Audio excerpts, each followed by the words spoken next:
wenu terena fa fitiavana miredareda anaty Sanya antsika zavo fiancé indrindra efa marie angamba tsaratsara tsiro mamitena tiko mbolombony kafe atataoko sambate tena sambatsambate ataoko tena miadane fitiavana mare tsy mba limite antsika no bebe atataoko sambate tena sambatsambate ataoko tena miadane fitiavana mare tsy mba limite antsika no bebe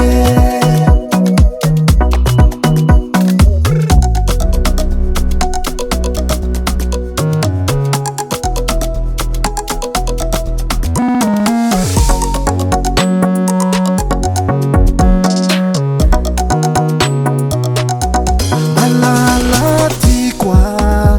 efa vita fandrina raha itsotsotryanao e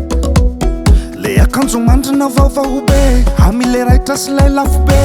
voniaky bebe matory amizay ka tikoa fa mombanao jiaby efa voakarakarahanao faninahe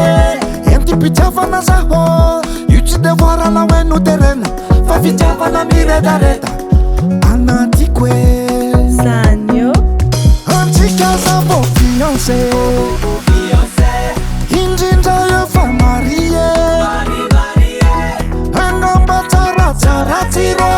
mamitena tiko mbolombony kafe atataoko sambate tena sambatsambate ataoko tena miadane fitiavana mare tsy mba limite antsika no bebe atataoko sambate tena sambatsambate ataoko tena miadane fitiavana mare tsy mba limite antsika no bebe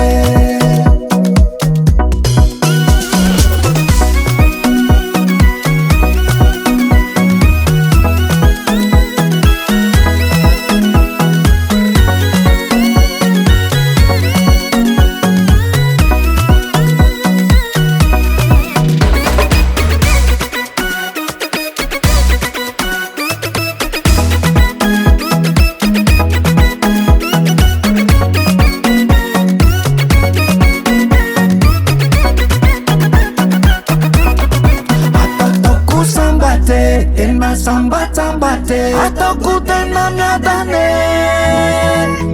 fitiavana mare tsy mba limite antsika no bebe